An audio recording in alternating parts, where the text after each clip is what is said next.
요한계시록 강의하는 중에 12장에 대해서는 오늘 세 번째로 다시 강의하게 되어집니다.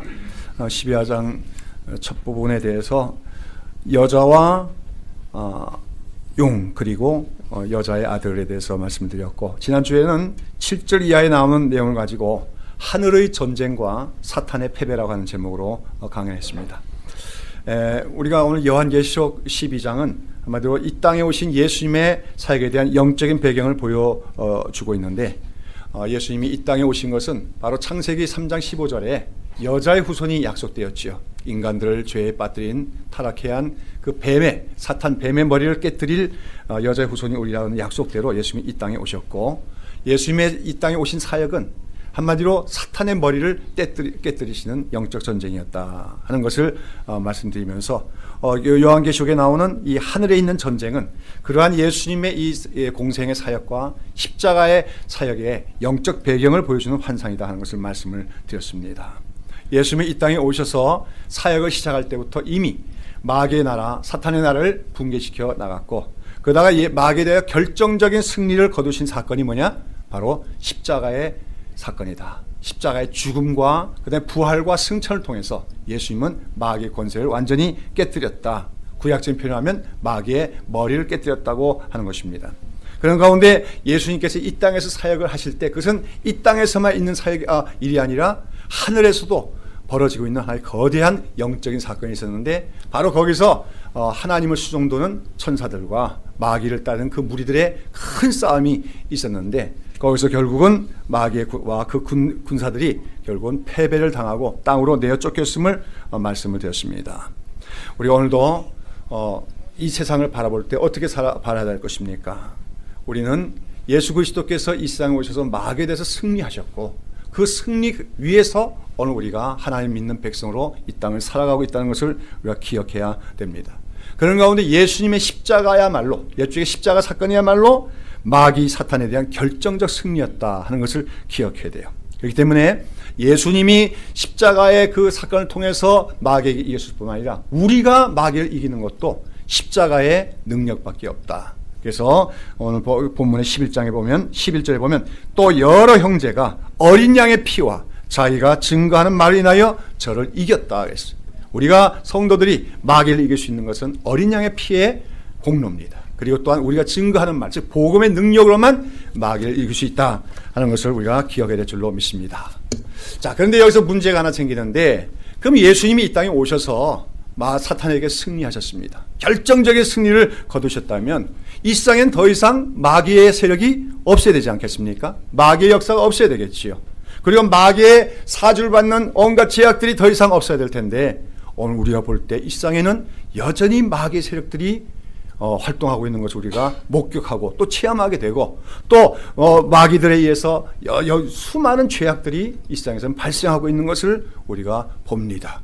또 그 다음에 예수님이 승리하셨다고 했는데도 오늘 우리 그리스도를 믿는 성도들이 이 세상에서 고난을 당하고 있는 현실도 우리가 참 의아하게 생각이 된다는 거죠. 그에 대한 대답이 무엇입니까? 12절 말씀이죠. 12절 보면 뭐라고 했습니까? 그러므로 하늘과 그 가운데 거하는 자들은 즐거워하라. 그러나 땅과 바다는 화 있을진저 이는 마귀가 자기의 때가 얼마 못된 줄을 알므로 크게 분내어 너에게 내려갔음이었다. 무슨 말입니까? 사탄은 사실은 패배를 당했습니다. 예수님의 그 십자가 사역을 말미암아 결정적인 패배를 당했지만 아직은 완전히 망하지는 않았다 하는 그런 표현입니다. 그래서 마귀는 예수님의 그 사역으로 말미암아 뭡니까? 하늘의 권세를 상실하고 땅으로 내어 쫓긴 용이 되었는데, 근데 이 붉은 용, 패배한 붉은 양, 다른 말로 하면 머리가 깨어진 이 붉은 용이 아직까지도 살아있어가지고, 근데 살아있는데 자기 때가 얼마 남지 않은 것을 알고, 곧 자기가 곧 얼마 안 있어 멸망당할 걸 알고 어떡합니까? 말하자면 최후의 발악을 하기 시작했다고 하는 것이죠. 그래서 이 마귀가 집중적으로 하고자 하는 일이 뭡니까? 13절에 보면은 용이 자기가 땅으로 내어 쫓긴 것을 보고 남자를 낳은 여자를 핍박하는지라. 이 마귀가 집중적으로 패배를 당하니 하고자 하는 일이 뭡니까? 남자를 낳은 여자라는 건 뭘 말이야기하는 거죠? 교회죠. 거기서 남자는 우리 예수님이고 예수님을 낳은 여자, 교회를 어찌하든지 핍박하려고 하는 것이 마귀의 마지막 발악이 됩니다. 또한 17절에 보면 용이 여자에게 분노하여 돌아가서 그 여자의 남은 자손 곧 하나님의 계명을 지키며 예수의 증거를 가진 자들로 더불어 싸우려고 바다 모래 위에 섰더라 하겠습니다.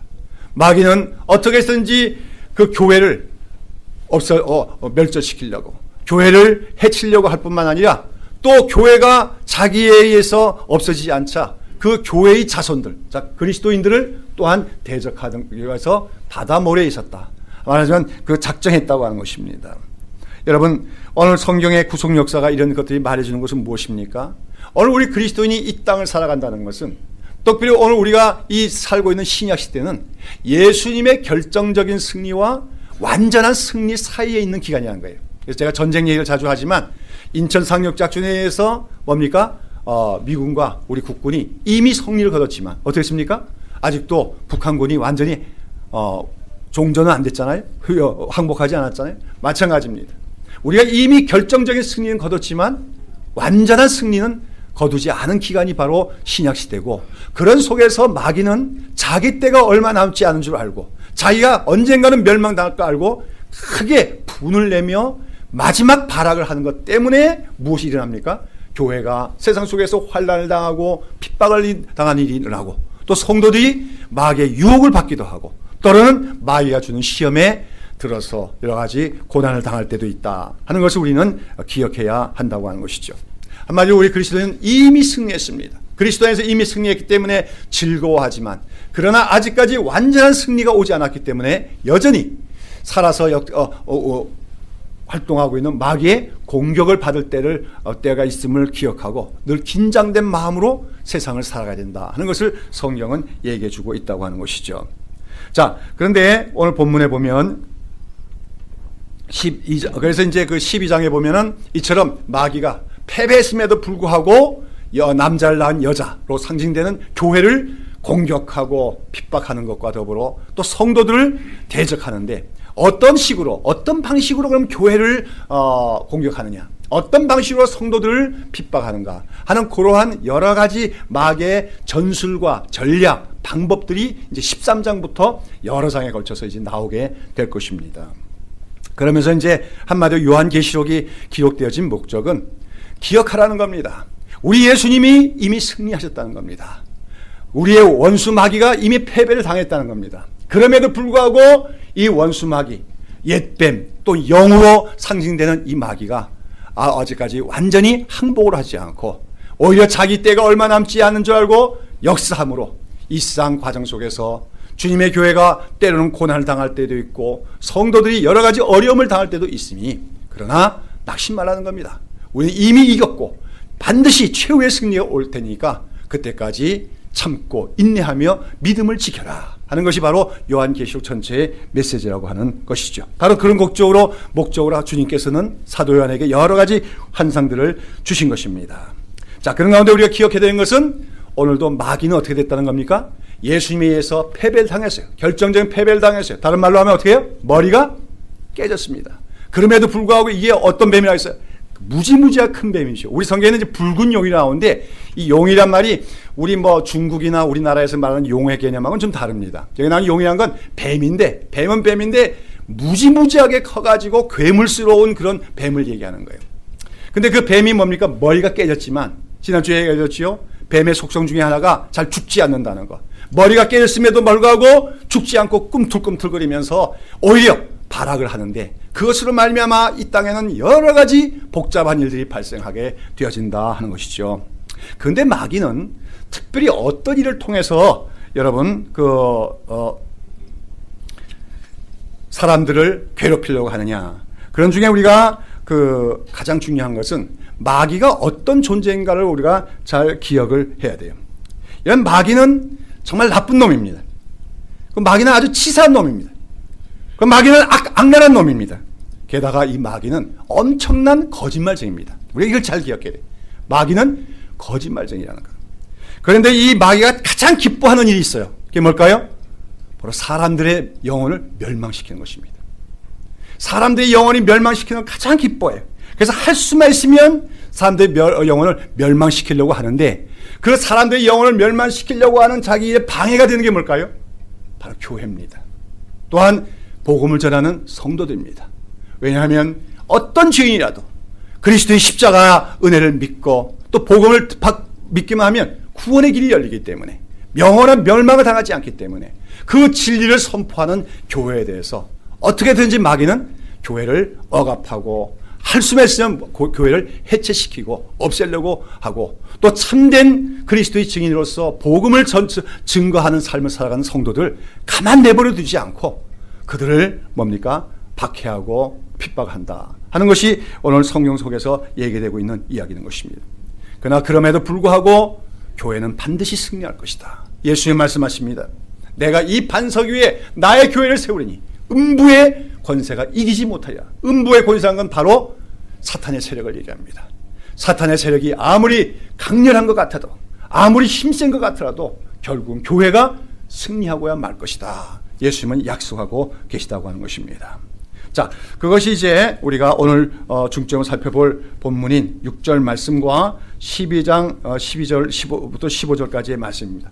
우리 여기서 12절부터 15절 말씀을 다시 한번 같이 읽어보시기를 바랍니다. 12절부터 15절 시작. 그러므로 하늘과 그 가운데 거하는 자들은 즐거워하라. 그러나 땅과 바다는 화 있을진저 이는 마귀가 자기의 때가 얼마 못된 줄 알므로 크게 분내어 너에게 내려갔습니다 하더라. 용이 자기가 땅으로 내어 쫓긴 것을 보고 남자를 낳은 여자를 핍박하는지라. 그 여자가 큰 독수리의 날개 두 날개를 받아 광야 자기 곳으로 날아가 거기서 그 뱀의 낯을 피하여 한때야 두때야 반때를 양육받음에 여자의 뒤에서 뱀이 그 입으로 물을 강같이 토하여 여자를 물에 떠내려가 하되 그랬습니다. 여러분, 계시록을 이해하는 데 있어서 여러분 좀 이해를 돕기 위해서 여러분 좀 상상력을 좀 동원해야 돼요. 계시록은 한마디로 여러 가지 환상들을 통해서 하나님의 계시를 우리에게 전달하고 있는 책입니다. 그렇기 때문에 이 환상들을 여러분이 머릿속에 그릴 수가 있어야 돼요. 자, 어떤 그림입니까? 자, 한번 상상해 보십시오. 여자가 한 아들을 낳았습니다. 그리고 그 아들이 뭡니까? 십자가에서 죽으시는 걸 통하여, 그리고 다시 부활하는 걸 통해서 누구의 머리를 깨뜨립니까? 뱀의 머리를 깨뜨립니다. 그와 동시에 그 사건이 있는 동안에 하늘에선 무슨 전쟁이 일어납니까? 천사와 악한 천사들의 전쟁이 일어나고 있는 거죠. 어느 천사가 나타납니까? 바로 붉은 용과 그를 따르는 사자라고 했던 천사들이에요. 타락한 천사인데 용과 무지무지하게 크고 강력한 그 뱀이 이끄는 뭡니까? 천사들이 하나님의 그 천성에 대해서 반항을 하며 대절을 하고 있습니다. 근데 거기에 대해서 이제 누가 나타납니까? 미가엘 천사와 또 그를 따르는 천군들, 천사들로 만들어진 군대가 같이 격돌하더니 누가 승리합니까? 미가엘의 군대가 승리하고 용과 그 천사들은 어떻게 합니까? 패배를 당해서 하늘에서 어떻게 합니까? 땅으로 쫓겨 내려오더라는 거예요. 그렇죠? 그게 이제 예수님의 십자가 승리를 보여주는 사건입니다. 그런데 이렇게 땅으로 떨어진 뱀이 어떻게 합니까? 거기서 막 요동을 치기 시작하는 거죠. 그런 가운데 이 뱀이 봤더니, 이 패배를 당한 이미 예수님의 하나님의 아들에서 머리가 깨진 그 뱀이 봤더니 저기 한 여자가 보입니다. 근데 그 여자가 어떤 여자예요? 바로 자기의 머리를 깨뜨린 그 남자, 즉 하나님의 아들을 낳아준 여자란 걸 알았습니다. 누굽니까? 교회를 얘기하는 거죠. 그러니 이 뱀이 그 여자를 가만두겠습니까? 자기를 머리를 깨뜨린 자기의 원수지요. 그를 낳아준 그 여자이기 때문에 그 여자에 대해서 뭡니까? 그 여자를 집어삼키려고 한다고 하는 것이죠. 그러면서 그 뱀이 막 분을 내가지고 그 여자를 쫓아가니까 여자가 도망을 갑니다. 그런데 도망가는 과정에서 뱀이 어떻게 합니까? 그 뱀이 입을 쫙 벌리니까 그 입에서 말이죠, 아주 더럽고 추악한 냄새가 나는 물이 그냥 큰 홍수처럼 쏟아져 내리는 겁니다. 뱀은 그 물로 여자를 뒤덮어서 그녀가 그 물에 떠내려가려고 했다고 하는 것이죠. 여러분 상상이 되십니까? 아주 끔찍하고 흉측한 환상입니다. 근데 이것이 바로 이 신약 시대에 일어나고 있는 일에 대한 하나의 그림이라고 하는 것이죠. 큰 뱀이, 근데 어떤 뱀입니까? 머리가 깨뜨려진 그 뱀이 꿈틀꿈틀하면서 막 쫓아가면서 여자를 집어삼켜가면서 입에서 뭡니까? 막 큰 물을 쏟아내고 있습니다. 그 물에 여자가 그냥 떠내려가려고 하고 있습니다. 그러면 여기서 이 뱀이 누군지 아시죠? 누굽니까? 마귀입니다.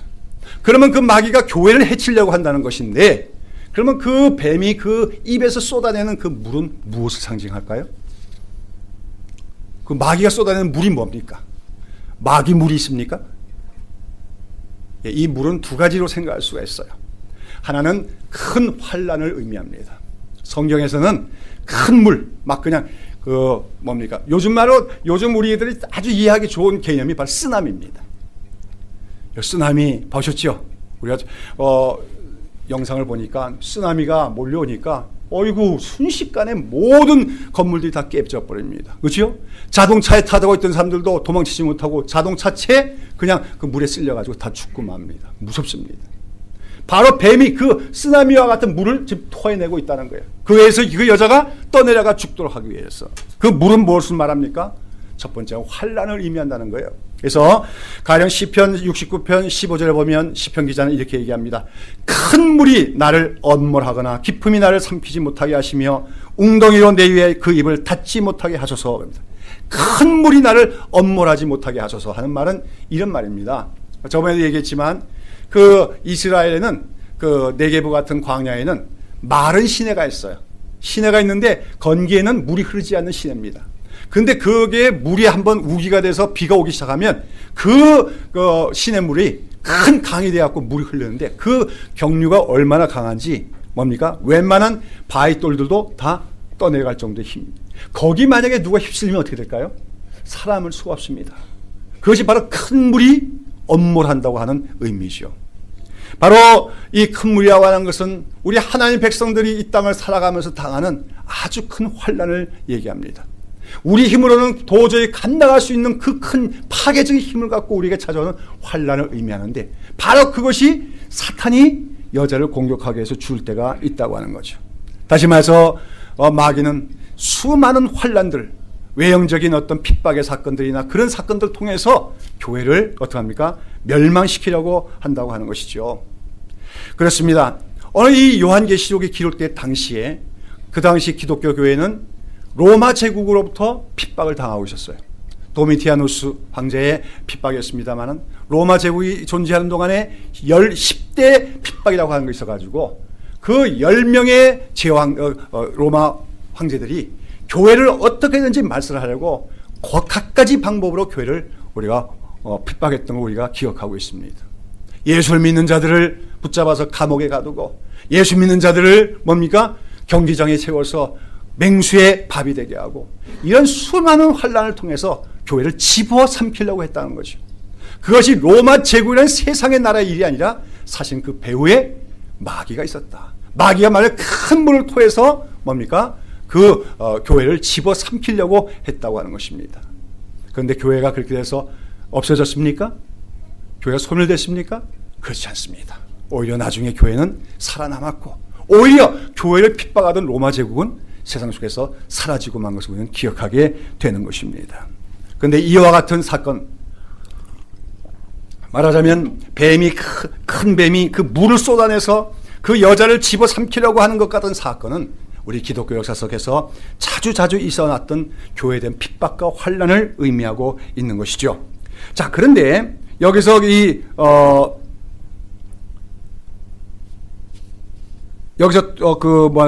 뱀이 쏟아낸 물은 또 하나 있어요. 그럼 환난과 더불어 또 하나 어떤 의미를 갖고 있냐면 그것은 그 마귀가 만들어내는 온갖 거짓된 사상과 속임수들을 또한 의미하고 있습니다. 입에서 나오는 것이 뭐예요? 말 아닙니까? 여러분, 이 마귀의 사탄의 가장 대표적인 별명이 뭔지 아십니까? 성경에서 말한 사탄의 가장 큰 별명이 뭐예요? 거짓말쟁이입니다. 거짓말쟁이 중에 왕, 거짓의 왕. 그래서 예수님은 사탄을 가르쳐 마귀를 가르쳐 거짓의 압이라 그래요. 거짓의 원흉이란 말입니다. 거짓말의 대표 선수입니다. 거짓말의 대가입니다. 여러분, 이 거짓말은 또한 처음부터 거짓말한 자다. 요한일서에서는 그렇게 표현한 적이 있는데 처음부터는 애초부터 거짓말한 자라는 거예요. 여러분, 성경에 나오는 최초의 거짓말이 뭡니까? 바로 창세기 3장에 나오는 그 뱀, 즉 사탄의 유혹이죠. 하나님은 선악과를 먹지 말라. 이 선악과를 먹으면 너희가 정령 죽으리라고 얘기했지만 말씀하셨지만 사탄은 뱀으로 나타나서 하와를 어떻게 유혹합니까? 아니다. 너희가 이 선악과를 먹으면 어떻게 될 것이다? 하나님처럼 지혜롭게 될 것을 하나님이 아시고 먹지 말라고 한 거다. 거짓말입니다. 그런데 그런 거짓말에 누가 쏘가 넘어갑니까? 하와가 쏘가 넘어가서 결국은 선악과를 먹고 범죄하고 그로 말미암아 인간은 범죄한 존재, 타락한 존재가 되었어요. 애초부터 이 사탄은 거짓말로서 거짓말이 특기라는 거예요. 거짓말이 자기의 가장 큰 강력한 무기예요. 그런데 사람들이 이 거짓말을 진실인 줄 알고 진짜인 줄 알고 받아들였다가 멸망을 당할 때가 많다는 거예요. 근데 여기 보면 이 사탄이 지금 뱀이 막 여자를 쫓아가면서 큰 물을 쏟아냈다는 것은 아까 얘기한 외형적인 환란 그런 그 정치적인 사건들을 통해서 교회를 핍박할 뿐만 아니라 그것이 안 될 때는 교회에다가 뭘 집어넣는다는 거예요? 교회에다가 온갖 거짓된 사상과 뭡니까? 이단적인 가르침과 그 다음에 속임수들을 교회에다가 침투시킨다는 거죠. 그래서 교회는 항상 거짓 선지자와 거짓 교사들이 있어 왔습니다. 그들이 들어와서 예수님의 그 진리를 왜곡시킵니다. 현혹시킵니다. 예수 아니고도 구원의 길이 있다고 얘기하기 시작합니다. 사람들이 그것이 듣기에 좋아 봅니다. 그러한 모든 거짓된 교리들, 그러한 세속적인 사상, 이런 것들이 바로 마귀가 토해내는 큰 물이라고 할 수가 있다고 하는 것이죠. 마귀는 오늘도 큰 물을 통해서 교회를 집어삼키려고 합니다. 세상에 일어나는 여러 가지 환난과 핍박을 통하여 교회를 핍박하고 멸절시키려고 할 뿐 아니라 거짓된 사상, 이단적인 교리, 여러 가지 속임수 이런 걸 통해서 교회를 늘 해치려고 하고 있다고 하는 것이죠. 그런데 오늘 여기 보시면은 이 뱀이 막 그 큰 물을 쏟아냈습니다. 그 물이 아까 얘기한 것처럼 쓰나미처럼 막 몰려갑니다. 여자가 지금 막 그 물에 휩쓸려서 잘못하면 죽게 된 그런 가운데 어떤 일이 납니까? 그 여자가 도망가고 있는 그 땅이 쭉 갈라지더니 땅이 갈라지더니 어떡합니까? 그 뱀이 쏟아낸 물을 다 삼켜버렸어요. 사라지고 말았어요. 이것은 또한 무엇을 말할까요? 이것은 비록 마귀가 그처럼 많은 환란을 일으켜서 교회를 박해하고 교회를 멸절시키려고 하지만 하나님께는 때또 이 땅에 있는 어떤 권세들을 사용해서 그런 마귀의 그 역사가 무효화되도록 하신다고 하는 의미입니다. 자, 가장 대표적인 예로 우리나라를 예를 들면 우리 한국교회가 일제시대를 겪으면서 막판에 어떤 일이 났습니까? 신사참배를 유혹받았습니다. 그리고 사실은 대부분의 교회들이 대부분의 그 당시 목회자들이 신사참배에 가담을 하고 말았습니다. 소수의 신실한 그리스도인과 목회자들, 교회들만이 신사참배는 우상숭배라고 그것은 예수 그리스도를 배반하는 것이라고 순결을 지켰다는 거죠. 근데 여러분 한번 생각해 봅시다. 참 우리가 그 친일 인사들 명단을 가만 보면 야, 이분들이 왜 친일적인 행동을 했을까? 이해가 안 되는 분들이 많지요. 예를 들어서 우리나라의 대표적인 여성대학인 이 대학의 총장을 하셨던 그분도 결국은 나중에 정신대 그 여자들 정신대 동원하는 그걸 돕기 위해서 연설하러 다녔던 분입니다. 왜 그렇게 됐을까요? 저는 그렇게 생각해요. 인내의 한계가 있기 때문에 거죠. 그분들이 아마 일제 강점 기간이 짧았더라면 그렇게 되지 않았을 거예요. 그런데 일제 36년을 겪으면서 이제는 도무지 우리 민족은 희망이 없구나. 이제는 우리가 일본과 하나가 될 수밖에 없구나. 이렇게 포기했을 때 그분들이 일본에 협력하고 그런 친일적인 행사를 할 수밖에 없었다는 거죠. 그것은 교회도 마찬가지예요. 만약에 1945년에 우리가 일본에서 압제해서 풀려나지 않았더라면 어떻게 됐을까요? 제가 생각에는 한국교회는 그때 말살됐을 가능성이 많습니다. 말살이라고 해서 교회 존재가 없어지는 건 아니지만 모든 교회들이 다 배도하고 말았을 것이에요. 모든 교회들이 다 신사참배를 받아들이고 누구도 그것이 우상숭배요 주님께 대한 배신한 것을 얘기하지 않는 그런 교회가 되고 말아서 결국은 한국교회는 이 세상 속에서 사라지고 말았지 못했다는 거죠. 그런데 갑자기 뭐가 왔습니까? 정말 예상치 않은 뭐가 온 겁니까? 민족의 해방이 이루어진 것이죠. 갑자기 해방이 됐습니다. 그리고 그 강력했던 일제는 굴복하고 떠나갔습니다. 그러므로 교회는 자유를 얻었고 이제 다시 순수한 진리대로 하나님을 믿을 수 있는 시대가 왔다고 하는 거죠. 바로 그러한 같은 그 당시 일본이 미국과 연합군들과 싸웠는데 연합국에서 패퇴당한 그 사건이 어쩌면 오늘 그 땅이 갈라져서 그 뱀의 토한 모든 물을 집어삼키는 사건같이 그처럼 하나님께서 때로는 이 땅에 일어나는 사건을 가지고 교회를 보호하실 때가 있다고 하는 것입니다. 사실 역사적으로 그런 하나님의 도우심이 없다면 아마 모든 교회들은 다 이 땅에서 마귀의 그 공격 앞에서 말살될 수밖에 없었을 거예요. 그러나 교회가 위태합니다. 교회가 풍전등화의 위기에 처하고 더 이상 이 환난을 이겨낼 수 없다고 생각될 때 하나님께서는 놀라운 사건들, 이 땅에 있는 사건을 통해서 교회를 구원하셨다고 하는 것을 보여주는 것이죠. 이런 가장 대표적인 예가 우리가 중세 종교개혁이라고 할 수가 있습니다. 우리가 종교개혁 때 그것이 그 중세교회가 도덕적으로 타락한 것은 말할 것도 없지만 가장 중요한 것은 구원의 교리가 깨져 있었습니다. 예수 그리스도의 십자가 복음이 사라져 버렸습니다. 완전히 어둠이었습니다. 만약에 교회가 거기서 그리스도의 십자가로 말미암아 구원이 아닌 인간의 공로와 인간의 어떤 그 물질을 드림으로 말미암아 면죄부 같은 걸로 말미암아 구원받을 수 있는 길이 열리게 된다고 한다면 교회는 진리를 상실하게 되는 것이고 참된 교회는 이 땅에서 사라지게 되는 거예요. 그럴 때 누가 일어났습니까? 마틴 루터와 같은 종교개혁자를 하나님이 세우신 거죠. 그렇죠? 그런데 여러분, 그 마틴 루터가 그 종교개혁을 실행한 데 있어. 그 종교개혁이 마침내 성공했던 데는 사실은 세상적인 힘의 도움도 있었다는 걸 우리가 알아야 됩니다. 말하면 그 당시 독일의 여러 영주들과 제후들이 말하면 교황의 그 전권에 대해서 반항하는 마음을 가지고 마틴 루터를 많이 도왔다는 거죠. 그 제후들의 도움이 있었기 때문에 마틴 루터의 종교개혁은 성공할 수가 있었다고 하는 거죠. 어떻게 보면 인간적인 힘입니다. 이 땅에 속한 권세들이죠. 그러나 하나님께서는 그런 권세들을 사용해서 종교개혁자를 도움으로써 교회가 환난에 의해서 멸절되지도 않게 하시고 또 진리로부터 오염되지 않도록 지키실 때가 있다 하는 것이 바로 오늘 그 여자가 도망가는데 땅이 입을 벌려 그 모든 물들을 삼켰다고 하는 사건의 신뢰라고 할 수가 있다고 하는 것이죠. 아무튼 오늘 우리가 보여주는 환상, 여러분 상상이 되지요? 큰 뱀이 여자를 쫓아갑니다. 막 더럽고 추한 그 물을 막 쓰나미같이 토해내는데 여자가 휩쓸려 가지 않습니다. 왜요? 땅이 벌어져서 그 물들 다 삼키고 있기 때문입니다. 이런 환상은 우리에게 뭐냐면 이 세상이 존속하는 동안 교회에 대해서는 끊임없는 환난이 일어날 것이고 또 교회는 끊임없이 거짓된 교리와 거짓된 사상들이 들어와서 교회를 오염시키려고 하지만 하나님은 그때마다 이 땅의 사건들을 통해서라도 교회를 보존하신다. 그러므로 교회를 마귀가 결코는 해칠 수 없다 하는 것을 우리에게 말해주고 있다는 것이죠. 자, 근데 이제 오늘 제가 중점적으로 말씀드리는 것은 이처럼 마귀가 이 뱀이 여자를 삼키려고 하는 가운데서도 여자가 궁극적으로 안전할 수 있는 이유가 또 하나 있어요.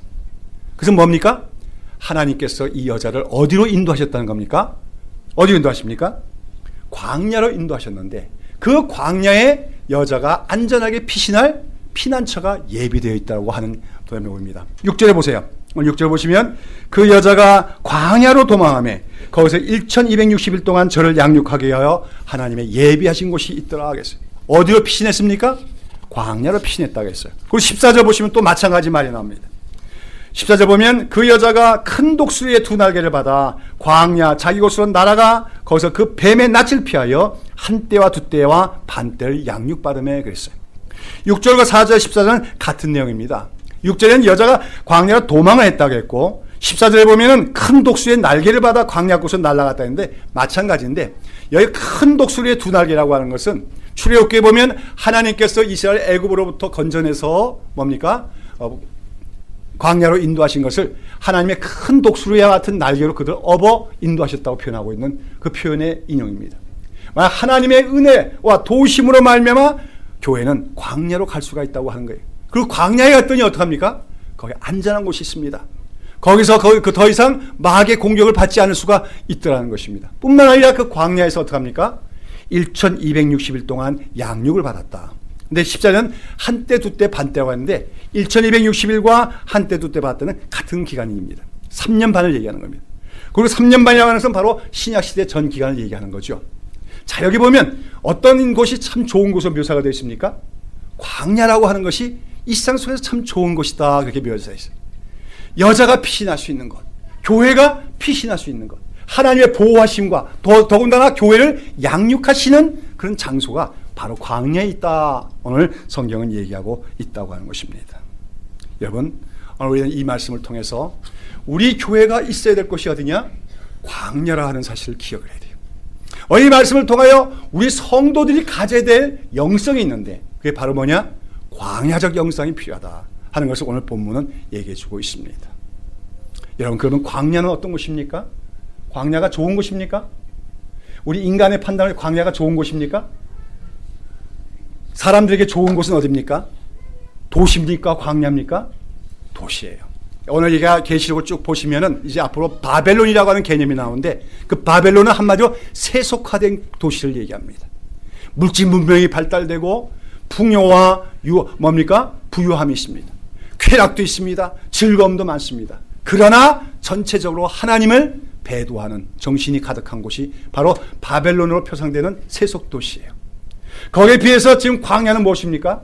그런 세속 문명이 들어오지 않은 곳입니다. 화려한 것도 없습니다. 부유한 것도 없습니다. 광야는 오히려 참으로 삭막한 곳입니다. 광야라고 하는 말이 영어로는 데저트로 되어 있죠. 사막이란 말이에요. 풀도 잘 못 자라는 곳. 삭막한 곳입니다. 또 외로운 곳입니다. 그러나 바로 거기에 하나님의 은신처가 있다. 교회가 피할 피난처가 있다고 오늘 성경은 얘기하고 있어요.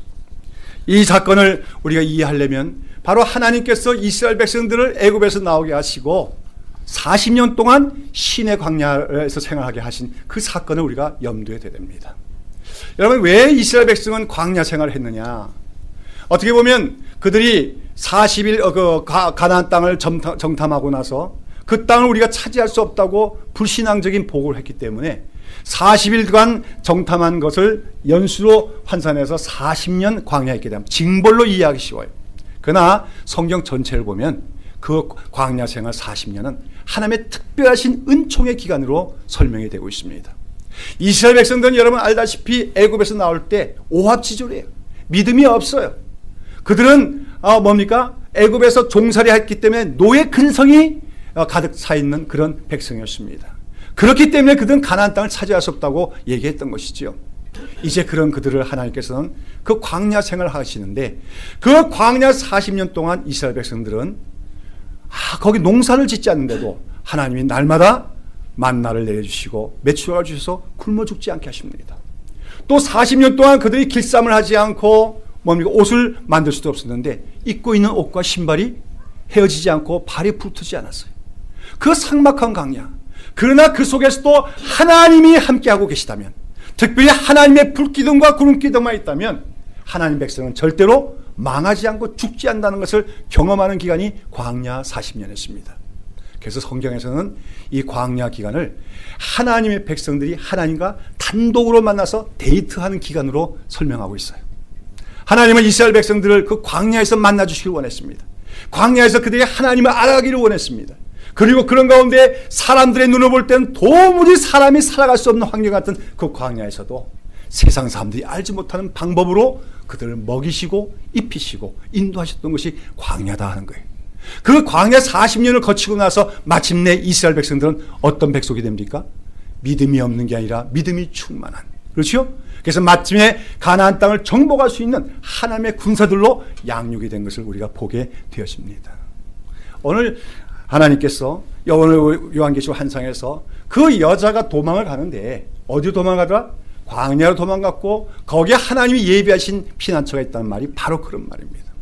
여러분, 오늘 이 신약시대의 주님의 교회도 사실 이 광야길을 걸어가는 하나님의 백성들과 같다 하는 그런 의미예요. 본질적으로 교회는 일상 속에서 광야길을 걸어가는 이스라엘 백성과 같음을, 나그네와 같음을 우리는 기억하라 그 말입니다.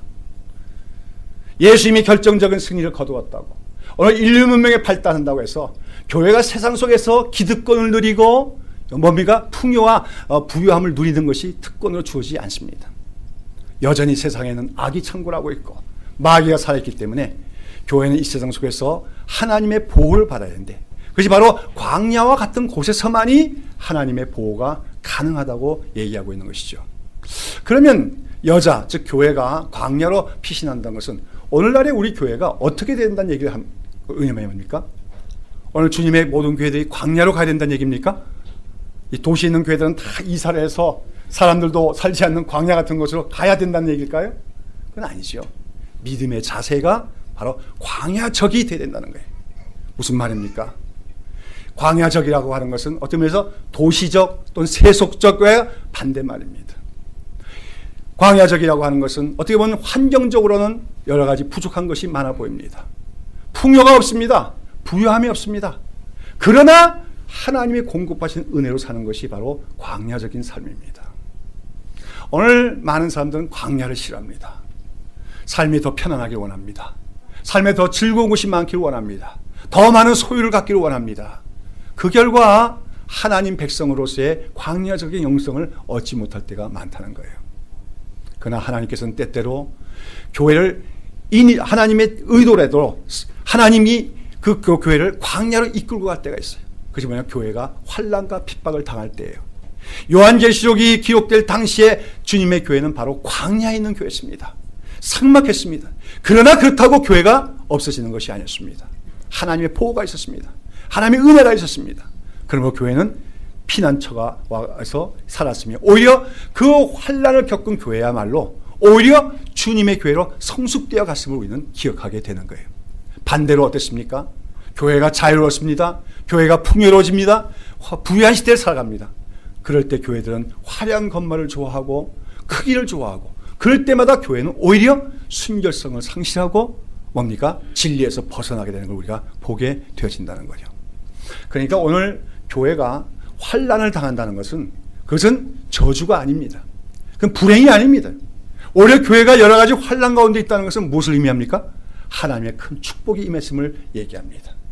환난 중에 있는 교회가 오히려 하나님의 보호하심을 받을 수 있다고 하는 그런 역설적 진리를 오늘 우리에게 얘기하고 있는 것이죠. 오늘 많은 교회들이 어떤 교회를 꿈꿉니까? 많은 교회 지도자들이 꿈꾸는 교회들이 뭡니까? 외형적으로 화려하고 도시적이고, 그렇죠? 교회 안에 시설도 완전히 최첨단 도시적으로 되는 걸 교회의 성공이라고 생각하는지 몰라요. 그것은 성경이 말하는 것이 아닙니다. 어쩌면 교회는 늘 좀 부족함을 느끼게 될지도 몰라요. 그러나 부족하다고 해서 우리가 아주 거기서 결핍되는 것이 아니라 그때그때마다 하나님의 도우심으로 공급하심이 있습니다. 그 부족한 듯한 속에서도 하나님이 우리와 동행하심을 느낄 수가 있습니다. 그래서 더욱더 하나님만을 의지할 수 있다면 그것이 바로 광야적인 교회고 광야의 영성을 갖고 있는 교회라고 얘기할 수가 있는 줄로 믿습니다. 사랑하는 여러분, 오늘 마귀는 공격합니다. 나중에 이제 13장부터 나오면 특별히 교회가 미혹하는 방법 중에 하나가 바벨론을 통한 미혹입니다. 세속 도시를 문화를 통해서 교회를 유혹하려고 합니다. 그러나 오늘 하나님의 보호처는 피난처는 어디 있습니까? 광야에 있다 말씀했습니다. 우리가 살아가면서 당하는 여러 가지 어려움이 광야일 때가 많아요. 여러분, 살아가다가 환난 당할 때 있습니다. 말씀대로 살았지만 환난 당할 때 그것이 환난입니다. 또 하나님의 뜻대로 살았지만 질병이 올 때가 있어요. 그것도 환난입니다. 그거 광야입니다. 근데 우리가 기억해야 되는 것은 성경 속에서 모든 위대한 믿음의 사람들은 광야 생활을 거쳤다는 거예요. 모세가 그렇습니다. 다윗이 그렇습니다. 우리 예수님도 그렇습니다. 사도 바울도 광야 생활을 거쳐서 사도가 되었습니다. 광야 생활 없이는 진실한 하나님 백성이 될 수가 없다. 광야 생활을 통하여 하나님과 단독적으로 교제하는 체험을 통해서만이 우리의 믿음과 영성은 양육될 수 있다는 것을 성경은 얘기하고 있다고 하는 것입니다. 자, 여러분, 오늘 우리 새벽에 있을 교회는 어떤 교회라고 믿습니까? 광야 교회입니까? 도시 교회입니까? 행신도 시골은 아니죠. 그래도 준도시인데 그렇게 있으니까 도시 교회입니까? 아무리 큰 대도시의 한가운데 있더라도 광야적인 영성을 갖는 교회만이 광야교회가 될 수가 있어요. 그리고 광야교회만이 세상을 이길 수가 있고 마귀의 공격을 물리칠 수 있음을 오늘 성경은 말해주고 있다고 하는 것입니다. 광야교회라고 하는 것은 외형을 자랑하지 않는 것을 얘기합니다. 외모를 자랑하지 않는 것을 얘기하는 겁니다. 어떤 소유와 어떤 기득권을 자랑하는 것을 얘기하는, 의지하거나 자랑하지 않는 것을 얘기합니다.